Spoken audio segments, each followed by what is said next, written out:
And welcome back to the morning show. I'm Marshall Shore. And I'm Melissa Farley. We are so excited to be here at the Arizona Center doing our show again. Indeed, number two. Number Look two. at that. Yes. Our second show. Our second. From such an amazing location. It really is. Yeah, if you haven't been to the Arizona Center lately, you should come check it out. There's all kinds of changes. There's restaurants coming in. There's a roller skating rink. There's a roller skating rink, right. I mean, it's like, it's They've got always a brewery evolving. coming in. Yeah, so it's going to be pretty cool.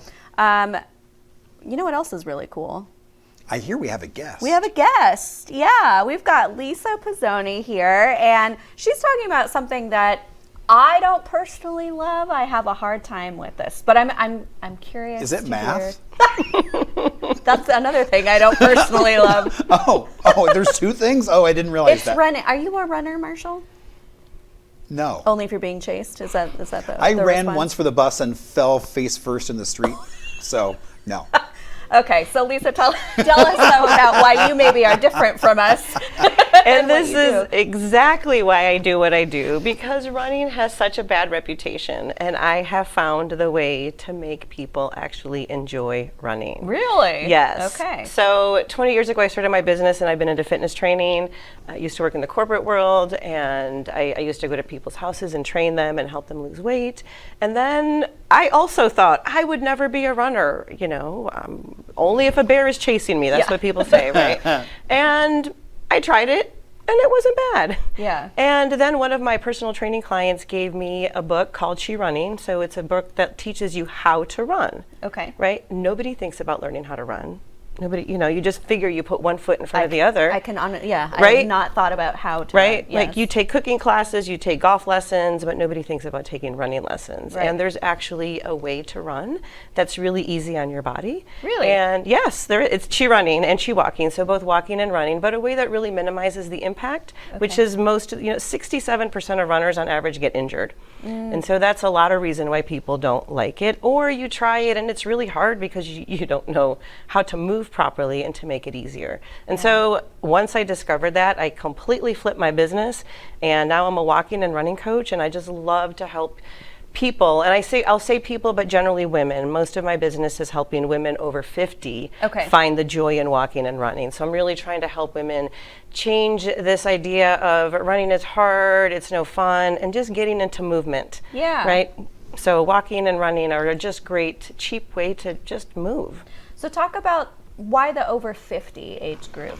Is that your focus? That's a great question, because I started running in my mid-30s, and again, I was like, I'm never going to do this, and then I started it and I really enjoyed it. And then as I started dabbling more into it and I started doing some races for fun, I started realizing how much it was just changing my life. So just like everything, you run, you learn how to set goals. There's a lot of things you learn through running.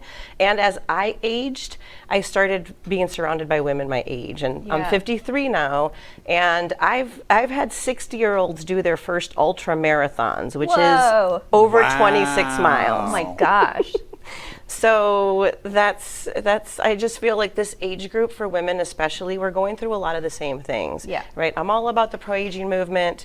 It's happening. Let's embrace it and go with it. But women are empty nesting, maybe retiring at this age, and they're trying to find something. Yeah. And so running is a great way, and I say walking as well. Yeah. And community. Community is a huge thing for me. So it's really connecting these women together, and we go do these fun races together, and then we have a beer when we're done. And So can I tell you a story? Sure. Okay. So I'm not a runner at all, but I've gone through a lot of health issues in my life and continue to still deal with health things. But there was a point where I was like, I just want to do a 5K. Like, I feel like that will make me feel really, really good.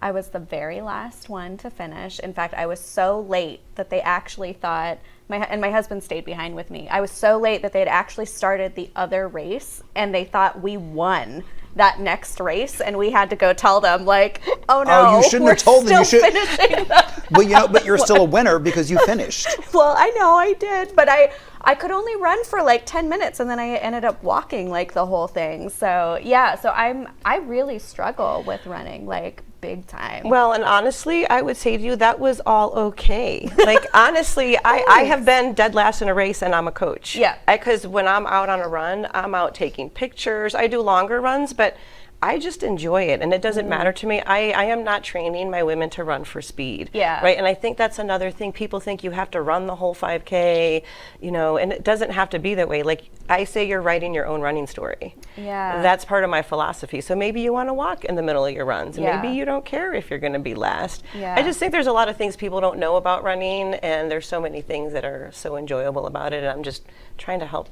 Well, and I think in that sense of community, I mean, I've got friends who are runners, and it's really about finding that tribe. Kind of like, that seems to be a theme that keeps popping up, is finding that tribe.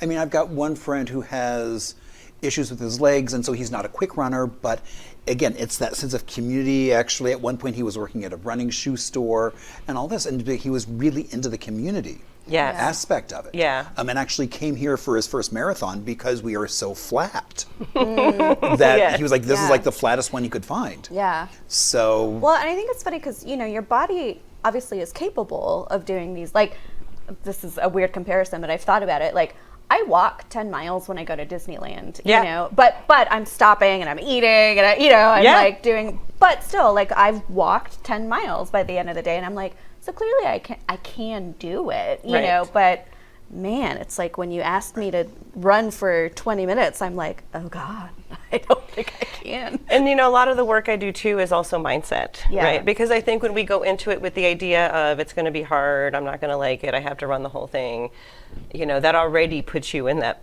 space of it's going to be hard. Yeah. Right. Already in that negative headspace, so really trying to get out of that headspace. So kind of working through, exactly. And again, with the aging thing, when people tell me, oh, I'm 50, you know, that my days are over.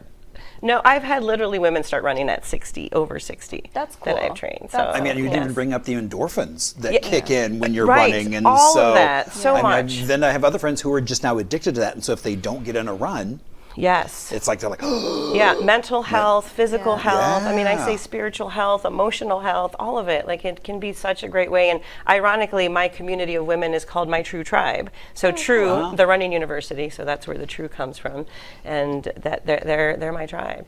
So I think people underestimate too the health benefits of even just walking. Like when I was recovering from one of my really bad depression episodes, I just made a commitment to myself that I'm going to move my body, and that was just walking was what I could do. And I started just doing some affirmations and kind of trying to do some positive self-talk while I was walking. And I tell you what, that was the most powerful thing for me to do. I didn't know it was going to be, you know, but that really helped me get kind of over this ledge that I wasn't sure I was going to be able to get past. And so I think it's huge. That's a lot of why I do what I do. And I used to say I'm a running coach, and I've added walking as part of it, because there's people who just don't want to run, and I get it. I want to convince everybody, and if somebody says to me, I'm interested, I'm coming in. I'm going to try to convince you. But walking is amazing, and exactly that. Like, you can find ways, and even just 10 minutes, right? It doesn't have to be an hour. I think people feel like, oh, if I can't squeeze in a half hour, an hour, 10 minutes a day. Yeah. Start with that. Just start somewhere. That's what I've started doing, it because I've been so busy. And so I'm like, you know what? I'm just going to, every morning for 15 minutes, I'm just going to walk. And if that's what I can do, that's what I can do. And I notice a difference in my mood. I think it makes a big difference. But so if people want to work with you, how do they get in touch with you? How do they get to work with you as a running or walking coach? Thanks for asking. So therunningsuniversity.com is my website, so you can find information there. I have a year-long program that is starting in 2025 that I'm super excited about. You'll find information there.